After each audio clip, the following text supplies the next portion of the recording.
Hi, this is Nancy Yearelt, and welcome to High Road to Humanity. And today, as usual, we have a wonderful guest. Karen Brailsford is here today, and she has a really cool book. It's called Sacred Landscapes of the Soul. Now, if you're watching me on YouTube, I'm holding it up, and we're going to talk to her in a few minutes. This is really cool. This is aligning with the divine wherever you are, and this has come out at a perfect time, I will say that, with everything that's going on with humanity. But hey, you guys, sit back and relax. And you know how I do it. Let's talk about what's happening in humanity today. And so I went online, as I usually do, and I pulled up what's happening. Now, the cool thing is, I usually do positive and negative, but they're both positive today. It says Congress passes a massive COVID relief bill to provide direct aid to struggling Americans. And this is a big deal because we've been kind of waiting for this. And it says that the legislation easily passed in the House 359 to 53 before breezing through the Senate shortly before midnight in a 92 to 6 vote.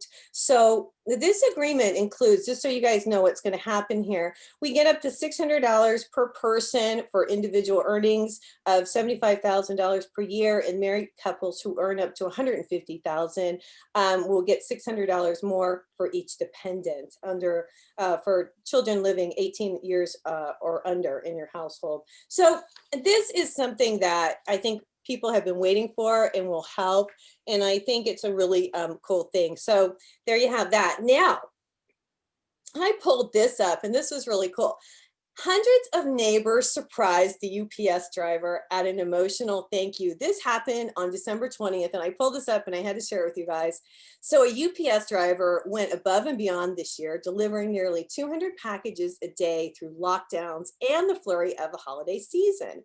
So this week, check this out, hundreds of neighbors came out to give him a hero salute. So Anthony Gaskin, he's a UPS driver in Chesterfield County, Virginia. He's continued working through the COVID, and the neighbors just thought it was so great that they all brought out signs, and the guy was so emotional. I mean, they came on bikes, they came on foot. I guess there were 75 cars, and he was just, to thank this guy, because they said he's a humble man and he needed to be coaxed, but eventually he slowed down his truck, and while the children and adults held up signs and screamed his name and honked horns. And I just think that's really cool. He obviously was very touched by the whole situation. So they just said he was just an asset to the neighborhood. So that's our good news for humanity today. So today we've got Karen Brailsford here today. And you guys, she's a really interesting person. She has worked on the staff at Newsweek, at Elle, at People in Touch, and E! Entertainment. Her writing has also appeared in the New York Times Book Review, Black Enterprise, Interview, and other publications. She's the mother of the actress Amandla Stenberg, and she's acted as her de facto manager for years, employing the expertise she gleaned from interviewing Hollywood celebrities. She's covered Fashion Week, she's negotiated with publicists, and Brailsford is a licensed spiritual practitioner at I've got my little dog in here all of a sudden. At the Agape International Spiritual Center in Los Angeles. So we are so thrilled to have you here today. Welcome, Karen. Thank you so much. I'm thrilled to be here, Nancy. Thanks for coming. Hey, I checked this book out, and I'm just going to say, this was amazing. I mean, tell me your story. How did you come up with these? I mean, these had to be divinely guided. I mean, what's your story? Tell the audience, how did this come, into play here? Thank you so much. Yes. Well, the book consists of 111 passages, and indeed they were divinely inspired, as you noted. Many of them I wrote over the course of some years. They would come through me. I contributed some of the pieces to my spiritual center's Agape in Los Angeles to their magazine called Inner Visions. And Inner Visions is a periodical that is written by the ministers and the practitioners at Agape. So these pieces would come through me, and I steadily wrote them. And then I had the idea to bind them together to present them as a cohesive work. And it was such a joy to do that, because what I had to do was take some of these pieces that I had written over time and somehow shape them into a narrative that someone such as yourself might enjoy. And so what I did Mm. was that I came up with this idea, or spirit came up with this idea through me, of landscapes. The idea that we journey through life and encounter and experience different landscapes. And the landscapes include such landscapes as the forest, where we're feeling confined and constricted, Right, the plateau, where we stagnate, and then the landscapes of gestation, which is the second terrain in the book, in which we might feel we're in the garden and we're just very fruitful and we're multiplying, we're creating, and we're right, dynamic. And then finally, the landscapes of expansion, which include the ocean, the mountaintop, and vastness, in which we are just aware of, one, how we're so immersed in this presence, that we're right, one with everything, one with all of life, right, and that finally that we can just that we're so expansive that we are we're the thing itself, we're life itself, we're love itself, we're God itself, right. that we're I just, agree. we're not just a microcosm of it, but we are all of it, dynamically revealing revealing Right, this powerful presence that I like to call love and source,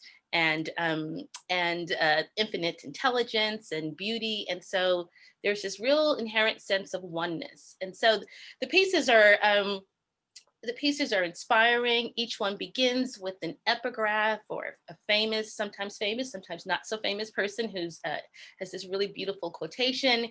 And then each piece concludes with what I call peak speak, which is an okay, affirmation. It's an empowering word that you can speak, as advised, speak aloud, and speak so you can speak whatever it is that you want into existence. right.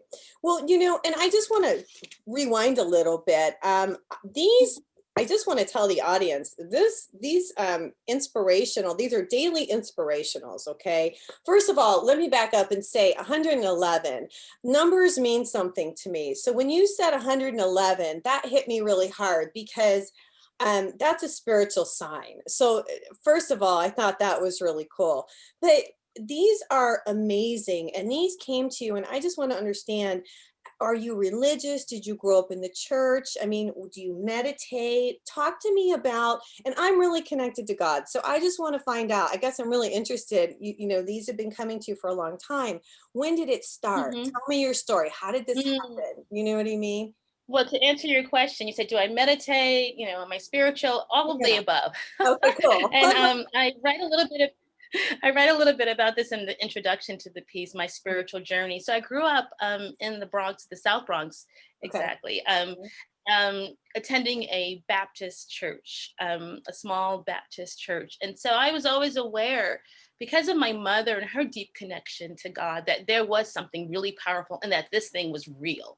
I Right. always knew it was real. And From the so time you were a little I kid. am part, even as a little kid, I knew Mm. that because I had witnessed so many miraculous things. I had seen my own mother, who was a very dynamic. She made her transition in 1997, but my mother was someone who was very sophisticated. She was very graceful and elegant and funny. And she never would have wanted to end up splayed on a church floor speaking in tongues per se. And I saw that happen. I actually saw that happen. So I was always aware that there was something powerful that one could not have control of, and that it could take over your life. And Right. so interesting time of year right now, because this is when we people set intentions or resolutions. So as a kid, I would always have at the top of my list to be closer to God.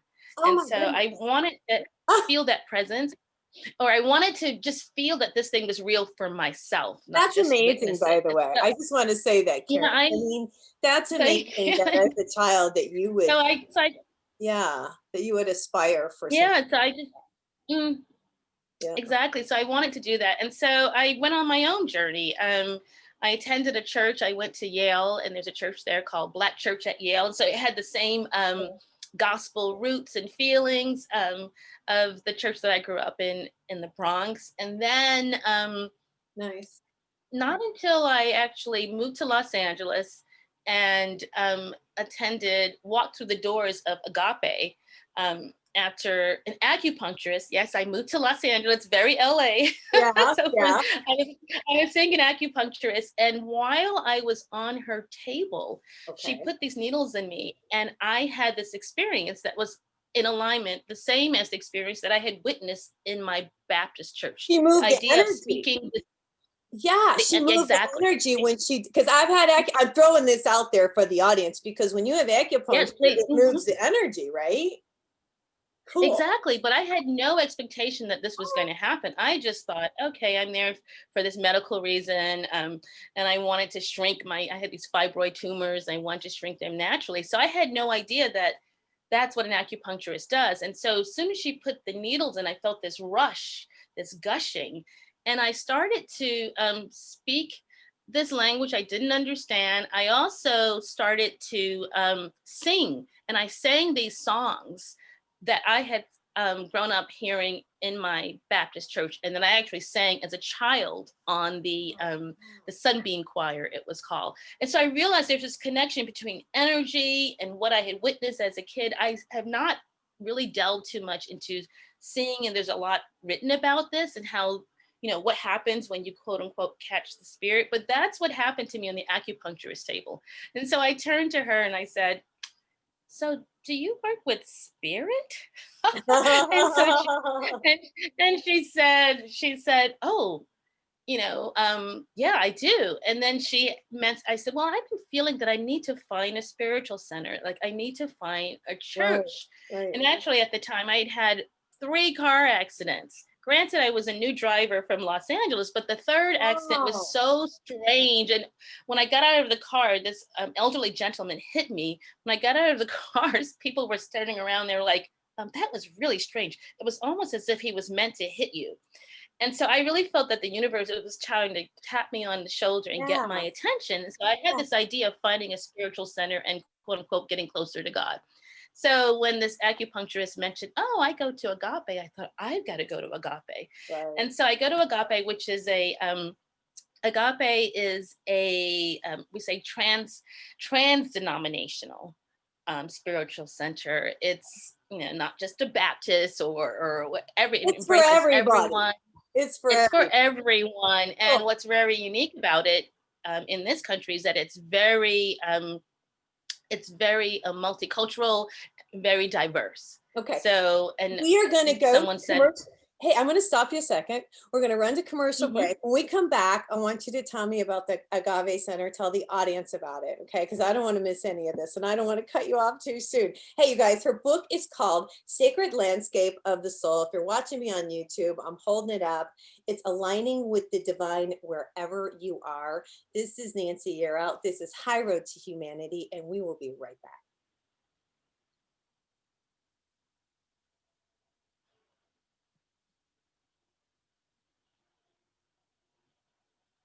Hi, this is Nancy Yearout. This is High Road to Humanity. I'm here today with Karen Brailsford. We are talking about her journey and her story. And Karen, I didn't mean to cut you off, but I wanted to hear the whole thing. So you go to Agave, right? Now, when was this? How long ago did you go? this was a long time ago. I'm a little older than I look. So this was in Oh, 1995. you both, girlfriend. This was 1995. Okay. Um, and so I walked through the doors and I felt this sense of, wow, it's a very warm and embracing community. And Mm. so I sit down and it's so funny that you're asking me about this because I haven't actually shared this story, the past several months in terms of talking about what happened. So I I'm want to actually know, reliving. like, I'm interested Yeah. because I'm connected to God, okay? And I have Hmm. my way of connecting and I have a story, but we all have a story. And you didn't Yes, just we write all have a these. story. I mean, these are really, you guys, when I say these are inspirational, I get chills. That's how inspirational these really are. So what I want to know is how, God obviously came through you. He used you as his messenger. And so that's why I'm so interested. And I think the audience is too, on how did this happen? So yeah, continue, Mm. please continue. Thank you so much. Yeah. And so at one point, I was very inspired because the minister and founder of Agape, which is just celebrating its 34th anniversary. Oh, wow. Um, Reverend Michael Bernard Beckwith was speaking, and I had the sense that, gosh, this is kind of like, um, he is the um, the intonations and the power of a Baptist preacher, but he was saying things that were very different, very Yeah, different. He talked right. about oneness. He talked about God being within myself. He talked about not having to beseech or beg for our prayers to be answered. It was really about becoming in alignment with that which we seek, because everything is already given. Right. And so that really was appealing. And so at one point during the service, we were all invited to stand up, and so I actually didn't want to stand up. Oh, I my wanted to sit Karen. there. And I felt a little timid for some reason, and then I heard this voice say, "Stand up, Karen." And so I stood up. The voice came from within me, and I stood up, and all of a sudden I was so emotional, and I was just moving in a way that I'd never moved before, in the ways that I had seen members of Fort Mott Baptist Church in the South Bronx move. Okay. And I remember I was aware of what I was doing, but it was almost as if I had no control over it. And I Right. remember kind of like doing this really strange rhythmic dance and falling over and apologizing, saying, "Oh, I'm so sorry," to the people in front of me. They're like, "That's all right, baby. You just got the spirit." You got, yeah, you got Um, you got the spirit. And the funny thing about this is that at Agape, people don't really do that. At least I had not really witnessed that. So it's not that kind of like, get the Holy Spirit in terms of what I had witnessed, seeing people do it. So I really felt strange, but obviously this was something that was coming through me and wanted me to acknowledge it right. this way. So I say it a lot Uh, because I think yeah, God is, doesn't really have a sex. right, Sometimes right, I talk about the feminine energy and, right, say she, but I do like it. I call it source right. energy. And so that was my, I guess, come to spirit moment, so to speak. Okay. Then when did you start receiving messages? Because these are very inspirational. When did they start? Like right Mm, afterwards, I or would think, I would say the first pieces that I began to write for this publication, Intervisions, that would have been 2009, which was when I became licensed as a practitioner. I went through a 4-year program in which I studied that Agape offers, and so I started writing the pieces then.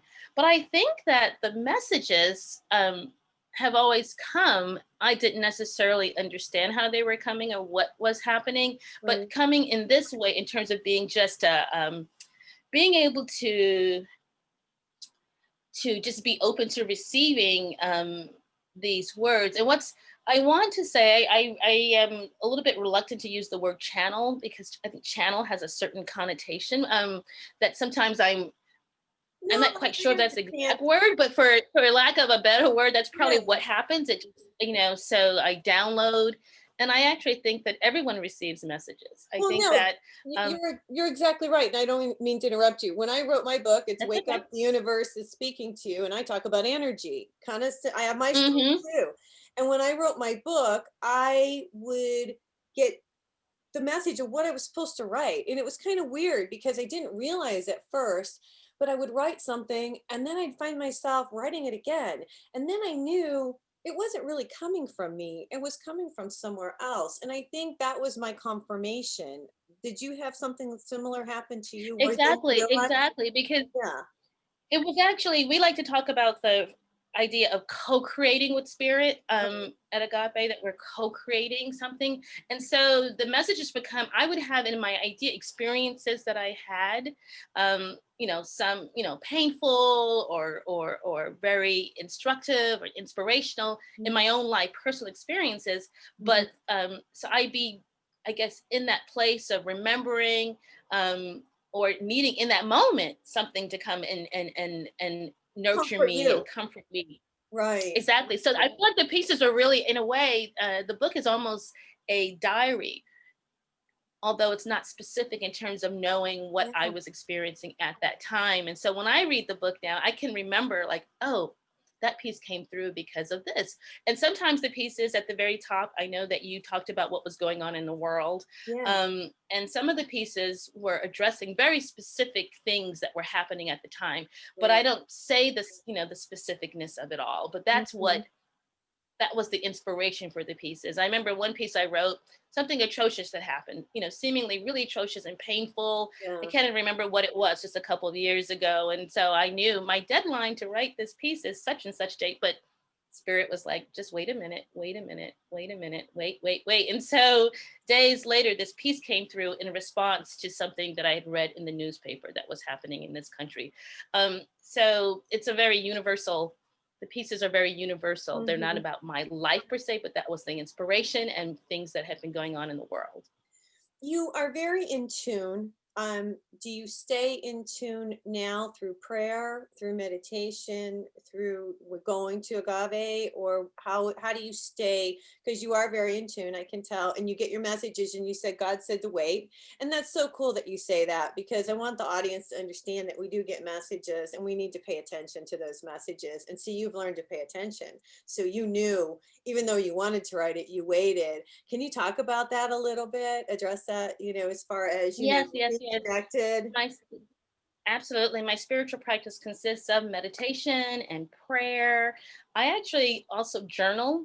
Yeah. I dialogue with spirit, in which I'm having a conversation with God per se, and that's how I like to journal when I actually write in my diary, which actually consists of typing into my iPhone in the notes app. So that's how I communicate with spirit, with, again, which is indwelling.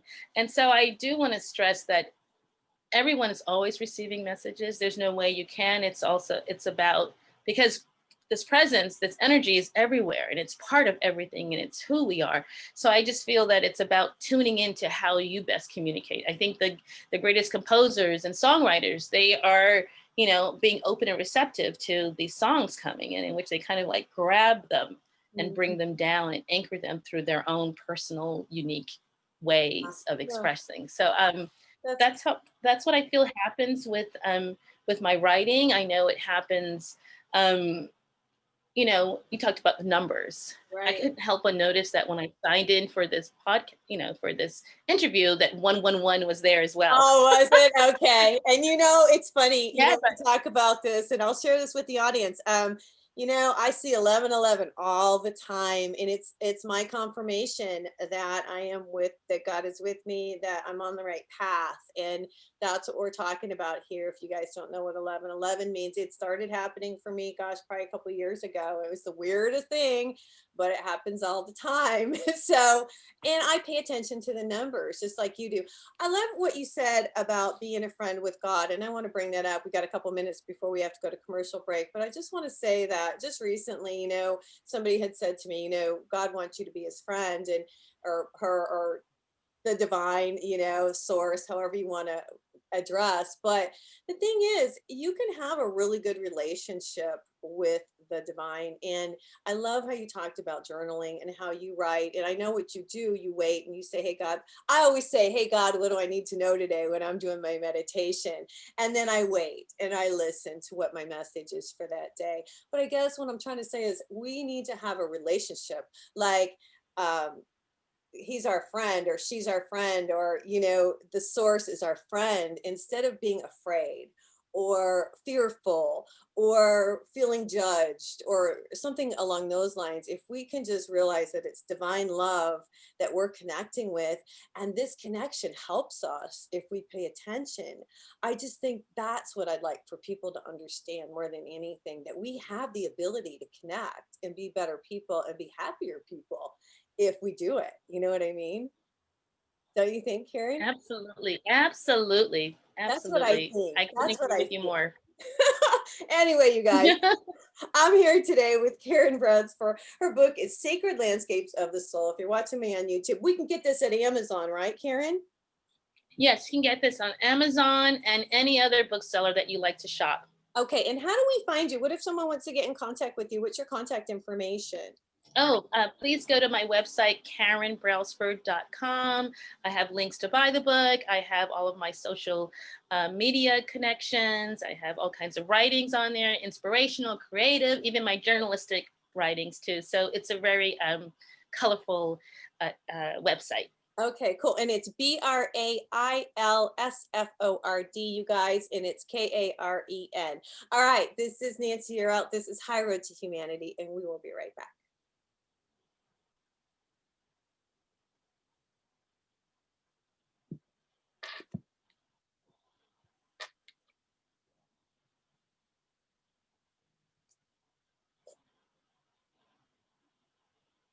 Hi, this is Nancy. You're out, and this is High Road to Humanity. I'm here with Karen Brailsford today, and we're talking about her book, Sacred Landscapes of the Soul. And we're talking about God and how she got into this business and how this book came about. So, how many years are in this book? From Oh, 2009 the on, the or first pieces, yeah, the first pieces I would have written in 2009, and it was probably 2016 when I decided, okay, I'm gonna, put these writings together, and I right? still kept steadily writing more pieces, and so I think I had like 85 in the beginning, and then I Okay. realized, oh my goodness, I'm almost at that 111th mark. So that's where I realized this is what the book is meant to be. So again, I was co-creating with Spirit over all of those years, Sacred Landscapes of the Soul. With no idea that this is how it was going to end up. How funny. No, no, everything came together in terms of the publisher. What I love about the book, besides the writing, is that the art. There's beautiful photography, Yes, and I think yes, energetically, yes. it's really Guys, beautiful and it's colorful. it is. It Exactly. is. And which makes sense. I actually paint, Oh, um, yes. and so and so that was really wonderful when it came together, because I think it wouldn't have been as powerful or immersive if it weren't for the color and the beautiful art. Right. You picked up the book just now in a way that lots of readers have told me. They pick it up, they flip through it, and they land exactly where they need to Yes. be. Yes. And so I'm getting texts from different people and emails, testimonials saying, oh my goodness, I opened the book and I was thinking about X, and then I opened the book and there was the answer. So that's just so fun for me energetically, because I think that's exactly how the book is meant to be read and to be treasured. I think that's wonderful. So you've had wonderful reviews, I'm sure, from it. That is fantastic. Talk about your art. You're an artist. Have you always been an artist? Have you always painted? Well, I do believe that we're all artists as human beings, that we're all artists, whether you're creating a painting or a song or a life, a child, or your own life, right? Your own life. We're creating. We're We're always creating, yes. creating. But yes, I do. I do paint. Again, the first class that I took as an adult, I grew up painting, and Okay. in high school won the art prize at my school, Oh, but I okay. put it away for whatever reason. And I started it up again in a course called Painting with Spirit. And the idea for me was that I did not want to be in my head about spirit. I had been having a wonderful time connecting with the universe, with God, in my own way, and then I got that message, that directive to take classes at Agape and study, and I just thought, oh boy, if I'm gonna have to get in my head, that's how I saw it, about these things that I had been doing Right. organically. Get I out want of to do your something comfort free. zone. Yeah. Exactly. So I Yeah. wanted to do something freeing. And so the painting is a very liberating way, because instead of taking, a still life or person and sketching them, I'm playing on the canvas with paints, and then images emerge, Oh, and cool. figures emerge, Oh, spirits and cool. sprites emerge in the painting. So that's what I do with the painting. It's a freeing, liberating practice. It's a spiritual practice. You talked about my different practices. I would say Right. that that's a practice in and of That's itself. awesome. Now you've had a show. Your paintings have been shown, yes? Yes, yes, yes, yes. Talk about that. I Brag was about part of a yourself group. now. Good. I was part of a group called Fusion Art, and we would show around California, and I coordinated some of the exhibits at one point in time. So painting and writing and knitting. I do believe that we're meant to be Renaissance beings, that we're all meant to create, that it's actually uh, that's what spirit is, right? It's just creative agent, it's creative Right. Right. being and presence. And I love finding different modalities of expression. So I'm Okay. curious to see what I'll be doing next. I have no idea. I was just At going one to point I ask was you, what's knitting in a the lot. So future? But I will ask you this, and I'm going to get down to your feelings on the future of humanity, because we're getting to the end here of 2020. It's been a tough year. You're in Los Angeles.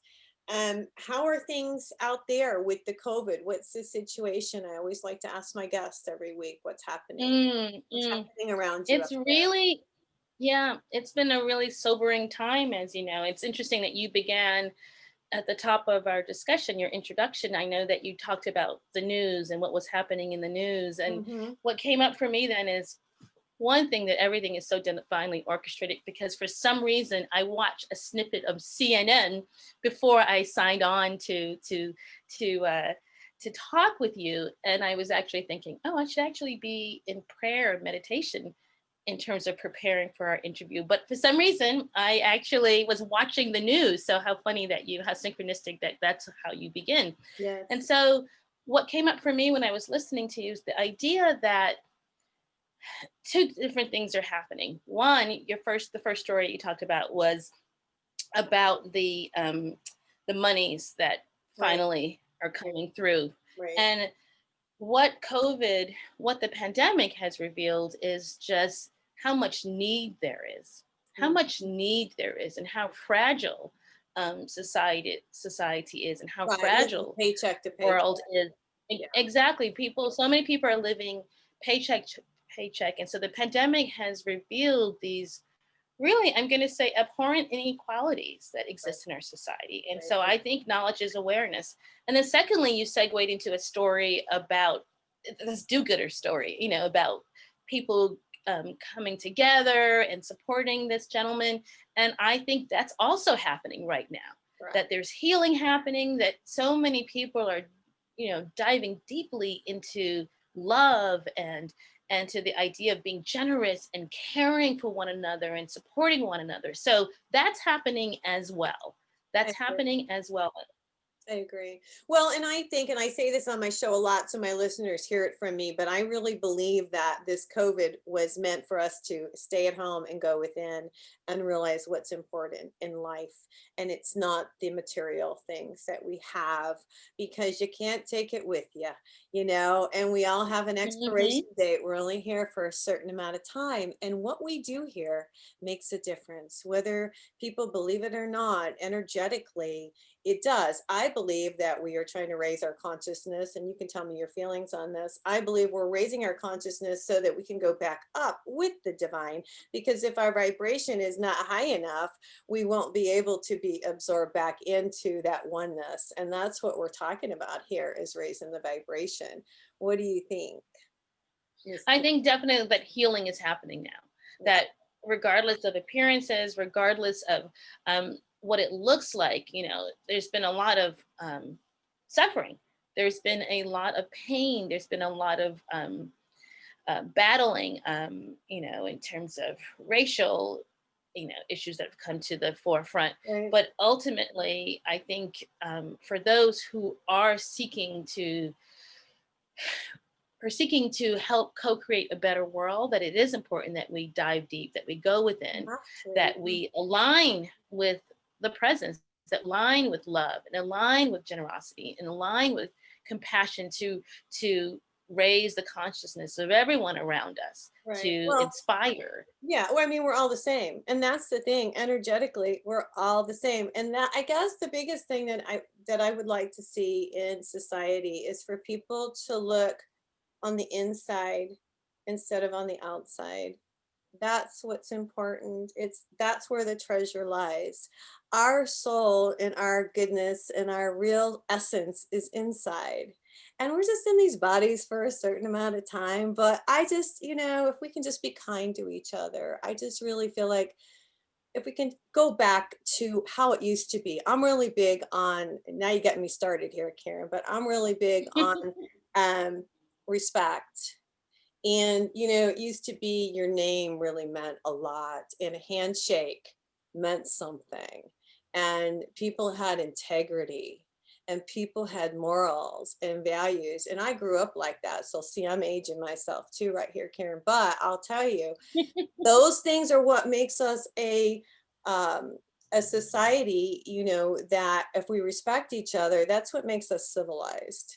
That's what keeps us, you know what I mean? And those are the things that I would like to see come back, are, respect for Mm. each other, Well, that type well, of as you thing. speak, the word that comes up for me is namaste, which basically is that, the spirit within me honors the spirit within you. There you go. And I Exactly. think that's what it's all about. Yeah, very well said. Very well said. Okay, we're getting ready to go to commercial break. Hey, you guys, I'm here today with Karen Brailsford. Her book is Sacred Landscapes of the Soul. You have to check this out. This is so nice because you're exactly right. You can just open it up and you get a really good inspirational. Let me just tell you a couple before we go to commercial break. I'll read a couple of these. Faith of our fathers and mothers, she says. Fearless love. I like that. We are the light, which we are. When your soul says yes. These are just beautiful. The answer. I mean, you guys, it's a beautiful book and it's beautifully written. So you got to check it out. This is Nancy Yearout. This is High Road to Humanity, you guys, and we will be right back.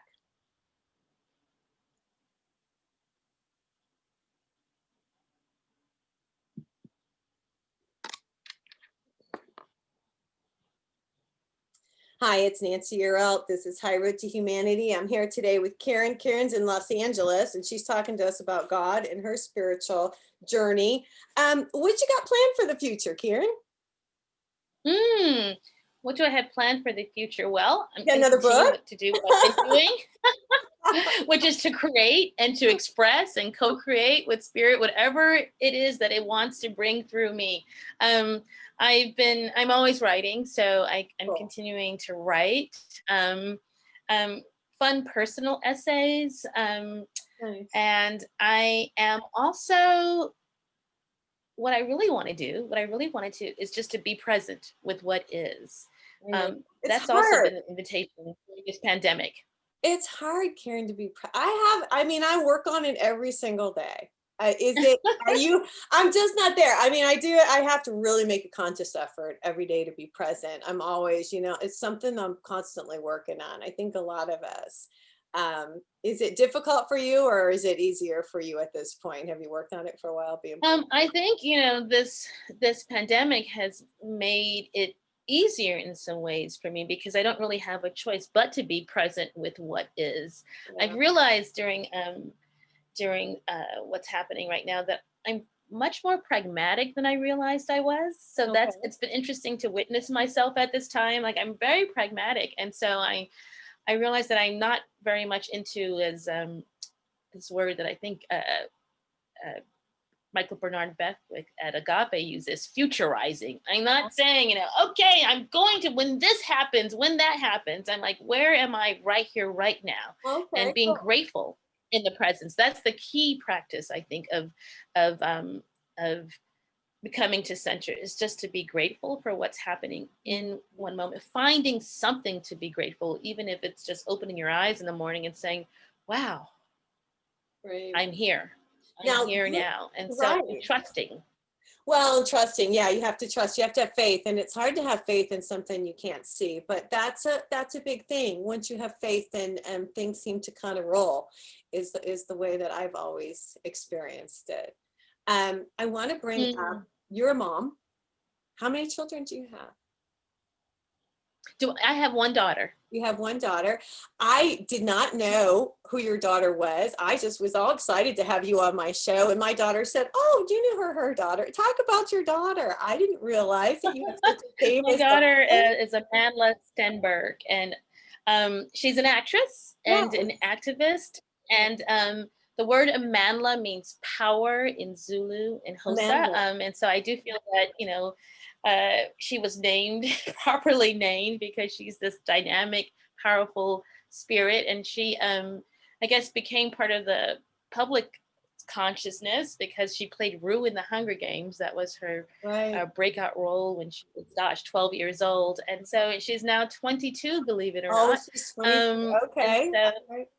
yes. And so I think that she's my heart out in the world, the embodiment of my heart in the world. And I dedicate the book in the acknowledgments to a number of individuals. And I conclude with her, and I say that I'm very grateful to her for the fact that she chose me to be her Oh, wow. mom. Oh, wow. And I literally sang her into existence because when I gave birth to her, I was singing. I was Ah, singing that song. Yes, spirit came through me, and I was singing "Bringing in the Sheaves," which is a oh my God. I gospel know song, the song. Yeah. or hymn. Yeah, it's a hymn that I grew up singing as a child, and Yeah. so that's what came to me while I was on the table. And I'm sure my obstetrician was just thinking, okay, it must be, the drugs, but I know that it wasn't the drugs, it was God speaking through me. That is amazing. Thank you for telling me that. Well, what I was going to say to you is I was a single mom for a long time, and I have two wonderful daughters, and I'm at my oldest daughter's house right now. And when my daughter brought up your daughter today, I wanted to say, wow, you did a great job, and you should be commended for raising such a wonderful child, because she's been a role model for a lot of teens and young adults. So that's amazing.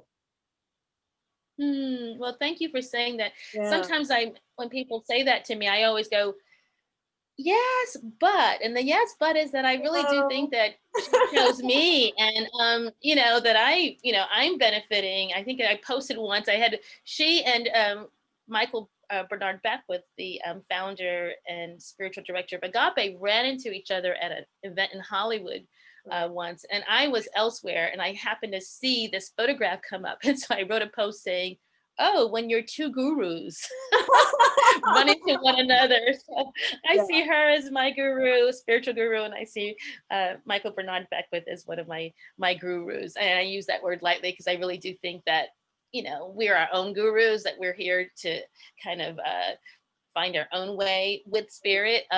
So the idea, it's kind of a joke that they're my gurus, but in a way, it's probably true. So. Well, you're really inspirational, and this book is really inspirational, and you're an inspirational person. Do you do speaking? Do you go out and speak? Do you speak at the Agave, or do you teach, or what do you I do? have spoken at Agape. It's funny. I just wrote a piece about that experience, which I can't say more about. It harkens back to a um, a Good Friday service that I ended up speaking at, Okay. gosh, some 4 years ago. Okay. But I am beginning to do some public speaking, and I'm going to be speaking at a spiritual center in Asheville, North Carolina, in February on Valentine's Day, Oh, wow. as it turns out. And so I'm beginning to do that. I've been speaking a lot about the book Good. with individuals. I even spoke with Jenny McCarthy, Oh, which was wow. a lot of fun. Oh, cool. I bet she was fun to talk to. Awesome. She's Awesome. really fun and deeply spiritual. So that was really interesting. It was very, very delightful. So You I've were been surprised. meeting with folks and speaking with folks, and yeah, it's been a lot of fun just to connect, to have a namaste moment. I've made a point of saying that when I was a journalist, I was aware that what I was doing in my interviews when I would sit down with someone was basically having a spiritual experience with them as they would share about their life. So I love doing that. So it's been fun for me to shift from the journalism into being a spiritual practitioner or spiritual guide, because I do feel like at the core it's one and the same. Okay. I do have another question for you. And I was curious as I was reading your bio and reading your book, and I knew you channeled for all this information. I'm very psychic, very intuitive, and I connect with the divine. I would imagine that you're very psychic as well. Is that right? I would say so, yes. Okay. I assumed. I know things sometimes. I'm more of an empath where I know things sometimes where I don't want to know things, but I assume that you would have. But over the years, the more work you've done, and of course, if you're channeling this and you're journaling this, you would had to have become more intuitive about things. Hmm. Yes? Hmm. It's funny because I do think I do believe that we're all intuitive that Oh, yeah. way, but sometimes we're willing to see it or not see it, or we're willing to like delve into it, and that we each have our way of being with it. Like I was always aware when I became aware that I could actually connect with spirits per se, or individuals who had transitioned. Mhm. That's not my journey, that's not my path to do that, but I'm aware that I'm able to do that. I like the idea of writing and really connecting with that deep inner power or knower. um, Mhm. and I love the way that spirit, as I say, or the universe is always winking its eye. I remember having this experience before I became quote unquote spiritual, before I knew what was happening, in which I was at work years and years ago, came in from lunch, and then I started singing on the sunny side of the street spontaneously. And then my colleague was like, "Why are you singing that song?" And I'm like, "I don't know. It just came to me." And she said, "I just saw a woman on the street. She's homeless, and she was singing that song." And I was aware that that just meant that we're all one, that there's this Connected, field of right. energy, and we're tapping into it all the time. And I had no idea. I just started singing that song. And so I think that everyone experiences that kind of thing. Mhm. But are you able or ready to hear the connection? And so I'm hoping, and I think the reason why I wrote this book is that I think it's accessible for everyone, this kind of connection. And so alignment, alignment, alignment. I agree. I agree. Wow, Karen, thank you. Thanks so much for coming on the show today. I really I know, it's appreciate so great to see you, and how perfect your name is Year Out, because here we are, December 22nd, We gotta at get the out of end this of the year. year. I kind of I connect it with that. I connect it with that. Oh gosh, okay. So fun. Universe, you're being very literal with me.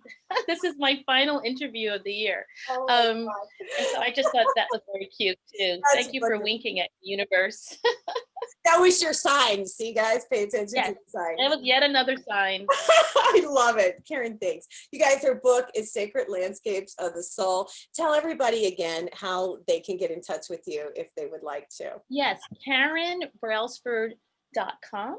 And I'd love for you to go into the website, look at the book. There's lots of their excerpts from the book, some of the epigraphs and the peak speaks. And I worked hard on that website. It's another way of creating that I came up with, because I built it myself, and I think it's very chock full of inspiration and fun things just to look at. Cool. You put your heart and soul into it. All right, cool. Karen, I did. Thank you. thanks for coming on. I truly have enjoyed your book, and I know the audience will too. And you guys, this is Nancy Year Out. Until next time, this is High Road to Humanity, and we will see you next week. Everybody take care and have a good holiday and stay safe. Take care.